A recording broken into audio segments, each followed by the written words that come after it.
Fala galera, sejam bem-vindos ao canal, e para mais uma história de terror. Se gosta desse tipo de conteúdo, não deixe de se inscrever no canal e deixar aquele like e ativar o sininho para receber notificações de novas histórias. Então vamos para mais uma. Hecatombe. Tim fez o sininho do elevador. Logo que as portas se abriram, o velho Sr. B encarou o longuíssimo corredor e, antes de iniciar seus passos vagarosos, pôs-se a pensar. Olhando para o carpete vermelho que mais parecia a língua carcomida de uma monstruosa serpente, ele se esforçou para entender, e estruturando mentalmente inúmeras pressuposições, o porquê de aquele prédio antigo ainda possuir energia elétrica. Mas, para além de qualquer ponderação, o que mais o intrigava era o fato de as velhas engrenagens da casa de máquinas não terem se despedaçado e as caldeiras explodido, como presumivelmente devia ter ocorrido, pois, afinal, já tinha se passado tanto tempo de uso desde a queda dos homens. Foda-se! Que vá tudo pro inferno! Praguejou o Sr. B. Assim que começou a caminhar, as portas enferrujadas do elevador se fecharam tão logo feito mais um tim, e a luz fosca e tremulante das lâmpadas fluorescentes no teto iluminaram seus passos à medida que seguia, arrastando a perna direita, pelo corredor repleto de portas de apartamentos com plaquinhas numeradas nos dois lados. Tudo, pois bem, era engolido por um silêncio que se quebrava apenas pelas gotas d'água que caíam do teto e se estatelavam contra o carpete, por certo produto de algum encanamento estourado. E como a água era bombeada até aquela altura, se tratava de outra questão, inquietante, que perturbava cada vez mais o Sr. B e o fazia pensar em coisas macabras. Então, durante alguns segundos, o corredor ficou imerso pela escuridão, e seu coração bateu mais rápido ao invés de parar, como o Sr. B acreditava piamente que aconteceria ante aquela situação. As pessoas são devoradas pelas criaturas das trevas, de modo que se seu coração parasse, assim de súbito, estaria livre das agonias de uma morte terrível. E mil coisas poderiam ter se passado em sua mente, mas tudo o que pensou foi em sua velha mãezinha sorrindo para ele, uma lembrança remota de seu tempo de menino, quando havia música e risos, quando havia sol e vida. E logo que as luzes tornaram a iluminar o corredor e seus olhos cansados voltaram a enxergar o ambiente, ele riu feito um lunático do próprio medo, pois sabia que não poderia se render ao desespero e à covardia. Sr. B prosseguiu cocheando pelo corredor. Trazia consigo um grande saco de linho. Precisava ir embora dali. Já não era mais seguro permanecer no prédio. Encontrou um novo refúgio e precisava ir para lá antes que os sinais se intensificassem e a morte, por fim, revelasse sua face atemporal e lhe desse o beijo derradeiro. Quem é que está aí? Questionou uma voz esganiçada de garota. Mas o Sr. B nada respondeu. Também não era nada seguro falar alto por ali. Os demônios podem estar à espreita, atentos a qualquer extrato fônico. Quem é que está aí? Tornou a exigir a voz, mais alto. Vamos, responda logo. 1405 e 1406. 1407. A porta estava entreaberta e o Sr. B entrou no apartamento 1408 com os nervos à flor da pele. Já não tinha mais saúde para andar daquele modo, e apoiar o peso sobre a perna inválida lhe causava dores que, a depender da situação, poderiam durar horas inteiras e o faria chorar lágrimas de sangue feito um menino. E, definitivamente, era prejudicial para a sua sanidade ter que explicar tantas e tantas vezes, para a idiota à sua frente, o quanto era perigoso falar mais alto do que um muxoxo, em especial quando os sinais estavam mais acentuados e se aproximava o dia da avaliação. Silêncio! Ordenou. Silêncio! Repetiu o Sr. B, sustentando a rispidez. Assim que viu o velho, a garota transformou seu rosto carregado de expectativas para uma expressão monótona, uma face de indiferença. Ah, é só você. Desejava que eu morresse, maldita, pensou o Sr. B. A garota o encarou por alguns instantes, revelando indiferença em seu rosto anguloso e emoldurado por uma cabeleira caju e desgrenhada, as sobrancelhas quase unidas. Segura da presença do Sr. B, continuou a fatiar batatas e depositá-las na panela borbulhante no fogão. Havia meia dúzia de frutas e legumes sobre o balcão da pia, completamente suja pelo sangue de uma galinha sem pescoço que pendia de um paneleiro. Mas onde ela havia encontrado? Sr. B deduziu que a pouca coragem que a garota possuía levou a invadir e assaltar algum dos apartamentos do prédio. Talvez, pensando melhor, a encontrou ao passo que se esgueirava pelas ruas e vielas do bairro à procura do irmão. Ela, porém, teria coragem suficiente para ir até as ruas? O sol não aparecia já beirava um mês, e a garota tinha medo do escuro e do que habitava nele. Ademais, beiravam 2 semanas que não encontravam uma única alma viva. Ouvi vozes enquanto esteve fora, contou a garota. São sinais, não são? O que você acha? Após sentar-se no sofá, queixando-se de dores na perna, devolveu o Sr. B com outra pergunta, absolutamente impaciente, revirando o saco que trazia e insultando suas desventuras. A garota levou a panela à galinha e, em seguida, questionou. Trouxe alguma coisa? O velho nada respondeu, apenas continuou a revirar o saco em celulares, livros e mais livros. Não havia muito o que prestasse. Nada que pudessem comer. Quando vamos partir? O velho manteve o silêncio. Revirava o saco com a curiosidade de uma criança guiada pela esperança. Parou o que fazia somente quando, 1 hora mais tarde, se serviu do arroz, do feijão e do pedaço farto da galinha mal cozida e repleta de penugens. A comida não está nada boa, exprimiu o velho com a boca cheia. Arrume outra, e sugeriu a garota, fazendo o garfo tilintar no prato. Não havia tocado na comida e seu olhar era direcionado para o quarto ao lado engolido pela escuridão. O rapaz apareceu? Indagou o Sr. B. A garota fez que não com a cabeça. Seu olhar era sombrio. Já faz 3 dias, disse com, ao menos pelo que Sr. B pôde perceber, um tom de lamento, distante da imagem fleumática que tentava sustentar. E já faz 5 dias que estamos aqui. 5 malditos dias.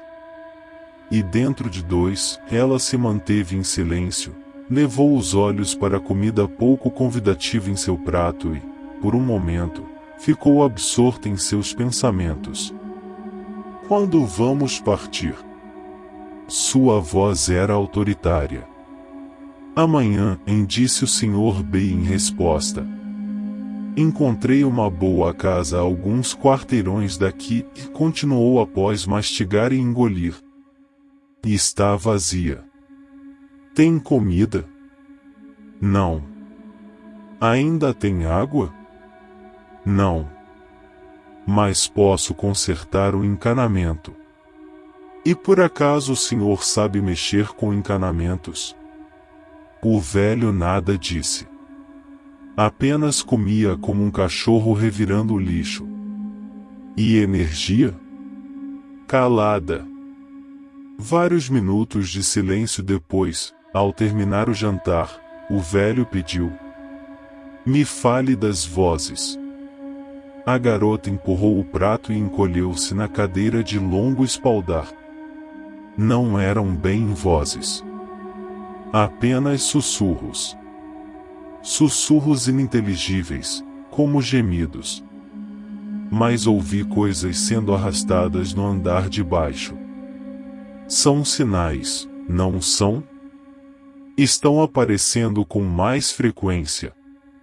O velho absorveu a informação, refletiu e fez um muxoxo escandaloso. Sim, eram sinais. Sinais mandados por Deus que, em sua infinita misericórdia, alertava que o prédio estava prestes a receber uma comitiva de demônios, e se quisessem sobreviver, precisavam se retirarem para um novo abrigo em que nunca estiveram antes, protegido por orações e com o sangue de um cordeiro abatido em nome dele, no qual não poderiam habitar por mais do que 12 dias. E começaria tudo de novo, uma nova procura por um local em que nunca tivessem posto seus pés amaldiçoados, e, neste ínterim, uma legião de demônios rumaria dos círculos do inferno em busca da avaliação dos pecadores, e por conseguinte, a condenação final. Arrumou suas coisas? Perguntou o Sr. B. A garota confirmou balançando a cabeça para cima e para baixo. Ótimo! Não vamos demorar muito. Amanhã mesmo vamos embora daqui. Algum desses moribundos pode ocupar a casa que encontrei. Mas nós também somos moribundos, Sr. B pensou melhor. O silêncio, mais uma vez, passou a reger o ambiente. A garota se trancou em um quarto e o Sr. B pôde jurar que a ouviu chorar, embora abafasse os prantos com um travesseiro. Ultimamente vinha chorando muito, logo após o sumiço do irmão. Sr. B encontrou os dois perambulando por uma rua, enquanto voltava de mais uma procura por comida, e jurou que eram criaturas infernais que vinham a seu encontro para levá-lo para diante da grande ceifadora. Desfeito o susto, os trouxe até aquele prédio e formaram um grupo. E tal e qual Sr. B costumava fazer, o garoto saiu à procura de comida, mas não voltou e, passados 3 dias, tanto o velho quanto a garota sabiam que não mais retornaria. Não na forma humana. Sr. B deitou-se no sofá rendido pelo sono que, sem que pudesse detê-lo, lhe atingiu em cheio. Ao passo que roncava como o escapamento de um carro velho, trovões estremeceram o prédio na base e raios incendiaram o céu. Sr. B despertou apavorado, choramingando enquanto clamava misericórdia ao grande Deus. Por um instante não se lembrou de onde estava e, então, um medo absoluto envenenou seu coração e botou lágrimas em seus olhos. Notou que uma tempestade furiosa desabava, uma orquestra fúnebre que pairava sobre aquele distrito e portava maus agouros. Garota, acho melhor irmos andando. Sr. B seguiu até o aposento onde a garota costumava dormir. A porta rangeu quando foi aberta e, após tatear a parede, ele pressionou o interruptor. A luz piscou antes de se apagar novamente para nunca mais se acender. Não havia ninguém por ali, porém. Nos poucos instantes de claridade, Sr. B viu uma grande mala abarrotada de roupas sobre uma cama desforrada. A chuva penetrava pela janela aberta e formava poças no assoalho. Garota! Sr. B esforçou-se para ser ouvido por meio de um fiapo de voz. Tão logo a ausência de sua única companhia empurrava-o contra a angústia, passou por sua mente que poderia estar morta tal e qual o irmão. E o velho gritou ao não conseguir suportar essa ideia, contudo não obteve resposta. Ele revistou o apartamento. Nada. Espreitou pelo corredor. Nada. O desespero o assaltava, instigando-o a ter os mais nocivos pensamentos. Após muito refletir, resolveu descer até ao térreo. Com sua costumeira e patológica vagarosidade, entrou no elevador e observou os números referentes aos andares decrescerem lentamente. O bramido das engrenagens que precisavam de óleo o assustava como nunca antes. No 7º andar, porém, as portas se abriram e os olhos do Sr. B foram convidados a observar um longo corredor engolido pela penumbra, ladeado por portas fechadas, e no fim, uma única entreaberta que convocava uma nesga de luz tremeluzente a se arrastar com alternados trechos de escuridão pelo piso de mármore. Ele tornou a apertar o botão que indicava o térreo, mas a estrutura metálica não se mexeu. Estava preso naquele andar, e o apartamento iluminado no final do corredor assaltava sua curiosidade. Sr. B, que já havia percorrido todos os andares do prédio em busca de suprimentos, não sabia da existência de mais nenhum habitante. Pelo que constava, todos partiram em busca de um novo abrigo. Ou morreram por ali mesmo, antes que o Sr. B chegasse. Não obstante, por que aquele único apartamento estava iluminado? A dúvida era um dos lados de um pêndulo que oscilava a favor do medo que ulcerava o coração do Sr. B. Tensionado a aplacar suas dúvidas insalubres, ele decidiu averiguar. Andou com seus passos lentos, a respiração ofegante, os olhos quase sem piscarem encarando a porta ao fim do corredor. Parou algumas vezes para olhar para trás, constatar que o elevador ainda se encontrava parado no andar aguardando seu retorno. E ao chegar ao seu destino não renegou uma antiga prece de seu tempo de menino. Sr. B empurrou a porta e ela produziu um leve rangido. Munido de uma coragem frágil, ao investigar o lugar, Sr. B percebeu que estava vazio, todos os quartos categoricamente desabitados. A sala era iluminada pela luz bruxuleante das lâmpadas de um lustre que pendia do teto. Uma corrente de vento gelado invadia o recinto pelas janelas quebradas. O banheiro empestava todo o apartamento com o fedor de podridão. Além do próprio Sr. B, não havia vida alguma por ali, nem mesmo pulsando nas plantas ressequidas nos cachepos. Apertando as têmporas, Sr. B então sentiu a visão ficar momentaneamente escura e a audição ser invadida por murmúrios ininteligíveis. Seus pelos arrepiaram e ele sentiu o frio rolar por sua espinha e espalhar-se em ondas copiosas por seu corpo. Da perna inválida surgiu uma pontada excruciante que quase o derrubou no chão. Precisava sair dali. Eram os sinais se apresentando.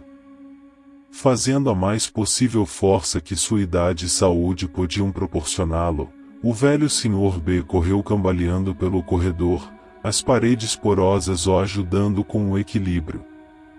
Das paredes, em contrapartida, brotaram suspiros e gemidos, de modo que ele retirou imediatamente suas mãos como se as tivesse tocado em uma coisa nojenta. A luz intermitente do apartamento produzia sombras de formas monstruosas, e o corredor parecia se comprimir em função de um súbito frio boreal que rachava os ossos. A todo instante, o Sr. B remetia preces a Deus e a todos os santos mais do que em qualquer outro momento de sua vida diminuta, rogando por uma absolvição celestial.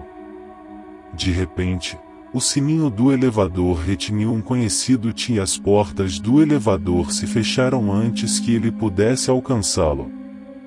Sr. B esmurrou aquele grande cubo de metal oxidado e lançou pragas e todo tipo de impropério.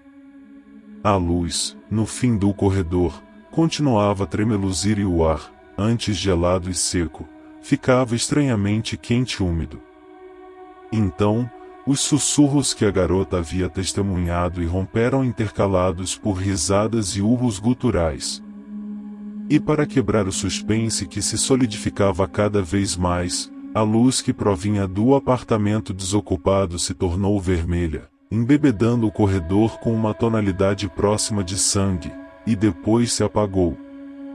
Tudo eram trevas. As vozes se calaram e o silêncio se ergueu soberano e tumular. Não se escutava nem mesmo o barulho da tempestade. No entanto, decorrido algum tempo, o Sr. B ouviu o som de passos pesados. De imediato, seu coração rufou feito tambores e o suor se derramou copioso por seu corpo e empapou suas vestes. Ele pressentia que muito brevemente estaria embalsamado pela morte, no inevitável encontro terrificante com seu ceifador e seu beijo final. Quando se prostrou de joelhos e clamou, mais uma vez, por uma intervenção divina, a luz no fim do corredor novamente tremeluziu e se acendeu. A 7 palmos de distância de onde estava, ele contemplou uma entidade com uma cabeça de chacal e coberta por uma mortalha carmesim, dos longos braços apontando para a extremidade do corredor. E quando todas as luzes do prédio se acenderam, quando criaturas humanoides de chifres abriram as portas dos apartamentos e se revelaram como arautos do submundo, quando pôde ouvir os sinos das igrejas em ruínas berrando nos campanários, anunciando para os vivos acerca das legiões de demônios que vagavam pela terra, o velho Sr. B soube, sem saber como sabia, que já não pertencia mais àquele mundo desgraçado. Não era nem mesmo memória. Fim.